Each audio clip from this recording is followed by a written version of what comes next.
The study with chemistry में आप सभी का वेलकम करता हूं। जैसा कि आप जानते हैं कि इस टाइम देश में कोरोना 19 की वजह से लॉकडाउन हुआ है, जिस वजह से हमारी क्लासेस डिस्टर्ब हो गई हैं और हमारी पढ़ाई नहीं हो पा रही है। लेकिन समय तो किसी के साथ नहीं रहता, वो तो यूं ही चलता ही रहेगा, लेकिन हमारी पढ़ाई डिस्टर्ब हो जाएगी। तो आपके इस प्रॉब्लम को दूर करने के लिए हमने एक ऑनलाइन प्रोग्राम की शुरुआत की है, जिसमें कि मैं सीबीएसई बोर्ड की class 10th, class 11th, class 12th की केमिस्ट्री के होल सिलेबस को कंप्लीट करूंगा।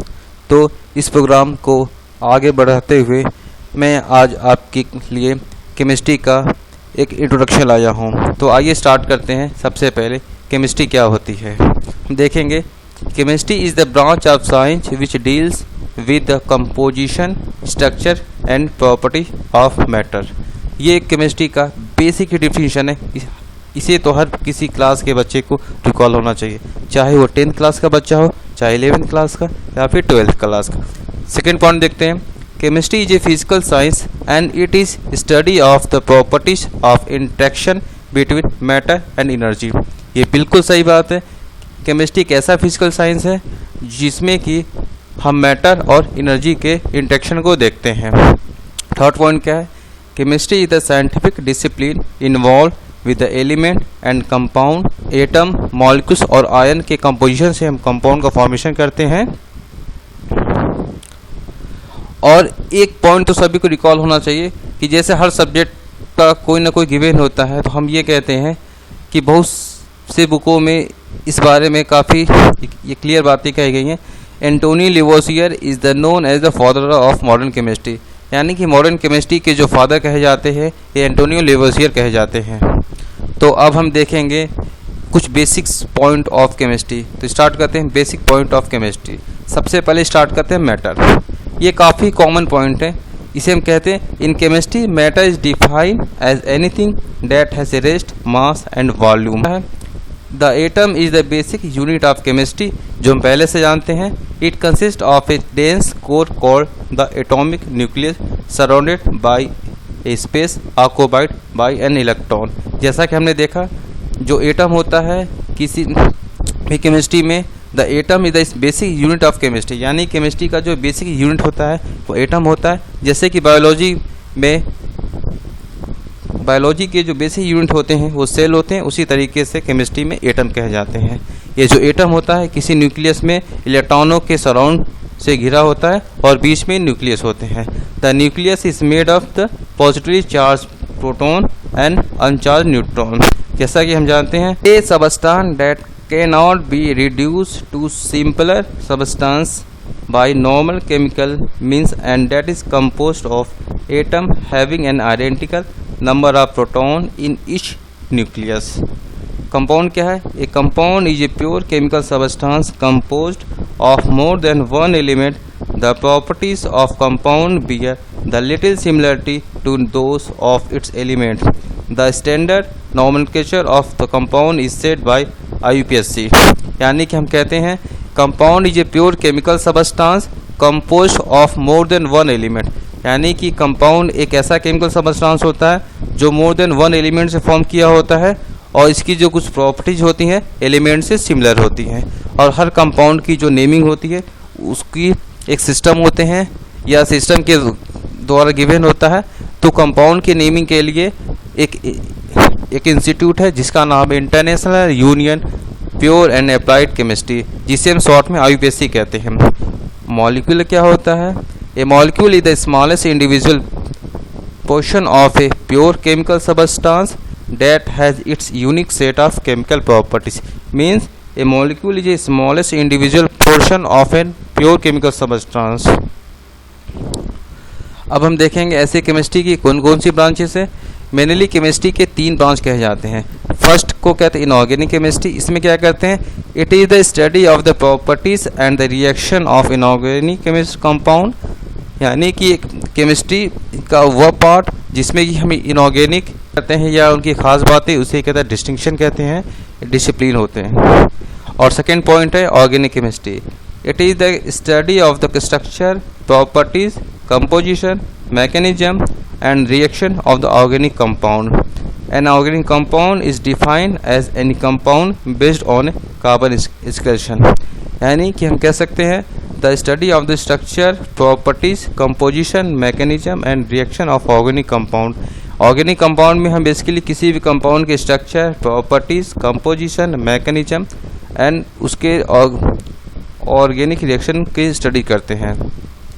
और ऑर्गेनिक केमिस्ट्री में हम बेसिकली कार्बन के स्ट्रक्चर को फॉलो करते हैं.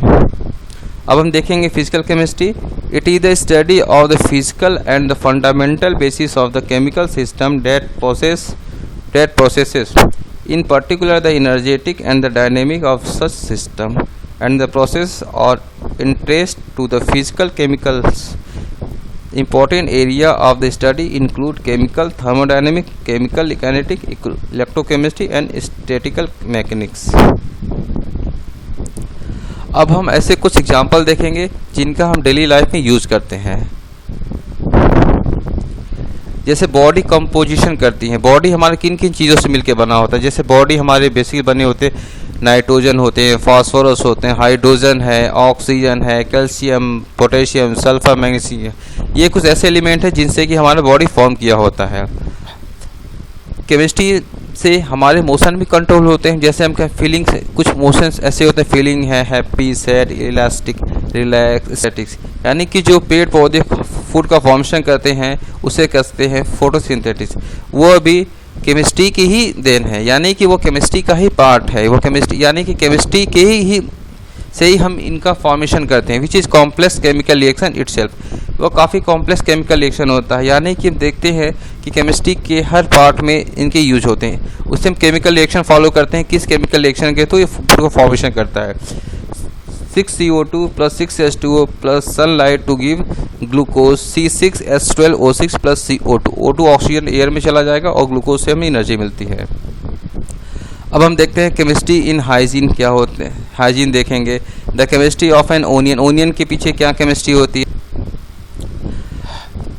मेनली केमिस्ट्री को हम खाना कुकिंग के टाइम भी करते हैं. जब हम कुकिंग करते हैं तो उसमें क्या रोल प्ले होते हैं केमिस्ट्री को देखिए. Who does not like to eat fruity freshly baked bread. यानी कि जो भी हम कोई ब्रेड खाते हैं तो काफ़ी ठोस या कड़े होते हैं, जो खाने में टेस्ट नहीं आते, तो उसमें हम बेकिंग सोडा मिलाते हैं. बेकिंग सोडा मिलाने से क्या होता है कि वो उसमें CO2 प्रोड्यूस होता है. CO2 से कोई भी खाने की चीज़ें जो स्पंजी होती हैं और वह काफ़ी सॉफ्ट होता है, जिस वजह से सॉफ्ट की वजह से वो CO2 उसमें बाहर निकल जाता है. और हम मेनली जो बेकिंग सोडा यूज़ करते हैं कुकिंग में कहते हैं, ये कपड़े का फॉर्मेशन जो होते हैं वो भी केमिस्ट्री की देन. आज के समय में जो कपड़े होते हैं पेड़ पौधों या जो गेहूं के भूसे होते हैं उससे बनते हैं, या कुछ प्लास्टिक बोतलों को भी कन्वर्ट करके उनके रेयॉन बनाए जाते हैं. इस तरीके से केमिस्ट्री के हमारे डेली लाइफ में काफ़ी ज़्यादा यूज है. तो इस तरीके से हम देख सकते हैं कि केमिस्ट्री का एक और अनदर यूज आता है जिसे हम कहते हैं chemistry in food preservation. Food preservation का मतलब केमिस्ट्री हम खाने की चीज़ों को कैसे प्रिजर्व कर सकते हैं. खाने की चीज़ें ऑक्सीडाइज होने की वजह से वो स्पॉइल कर जाती हैं, जिससे कि उसे स्मेल आने लगता है और हम उन्हें खा नहीं पाते हैं. इसलिए उन्हें हम केमिस्ट्री से कुछ केमिकल्स यूज़ कर जाते हैं. जैसे कि यूज़ करते हैं हम butylated hydroxy anisole, butylated hydroxy toluene, sorbic. अब फूड जो बनते हैं उनमें भी केमिस्ट्री का रोल है. The vegetable that are green are due to the presence of a chemical compound named chromosomes. यानी कि जो पेड़ पौधे ग्रीन होते हैं उनमें एक केमिकल होता है जिसे कहते हैं क्रोमोसोम्स. उनके वजह से ही उनका कलर होता है. अब जैसे कि हम जानते हैं कि जो टोमेटो का कलर होता है वो रेड होता है, तो टोमेटो का जो कलर रेड होता है वो किस कंपाउंड की वजह से होता है, वो लाइकोपेन नामक केमिकल्स की वजह से होता है. ऐसे ही बहुत सारे कंपाउंड हैं. केमिस्ट्री पढ़ते हैं या पढ़ने की शुरुआत कर रहे हैं उनके लिए ये काफ़ी इम्पोर्टेंट है, क्योंकि केमिस्ट्री जब हम पढ़ते हैं तब तक हमें इनकी याद आती है. तो हम सभी से ये कहते हैं सभी बच्चे पीरियोडिक टेबल को लर्न करना सीख जाए, क्योंकि ये काफ़ी इम्पोर्टेंट है. ये आपके क्लास के हर स्टेज पे आपकी रिक्वायरमेंट बनेगी. सबसे हम अगर आप कमेंट करेंगे तो हम आपके लिए एक पीरियोडिक टेबल की एक अलग से क्लास इस्टेब्लिश कर देंगे। इस तरीके से हम केमिस्ट्री के इंट्रोडक्शन को ख़त्म करते हैं और अगली क्लास में हम आपके लिए जो सिलेबस स्टार्ट होने वाले हैं, जैसे कि हमने पहले कहा था class 10th, class 11th, class 12th, उनके लिए उनका टाइम टेबल ले आएंगे, जिसकी वजह से मंडे से रेगुलर उनकी क्लासेस अगर आपको अच्छे लगे तो आप इन्हें लाइक और सब्सक्राइब कर सकते हैं। Thank you.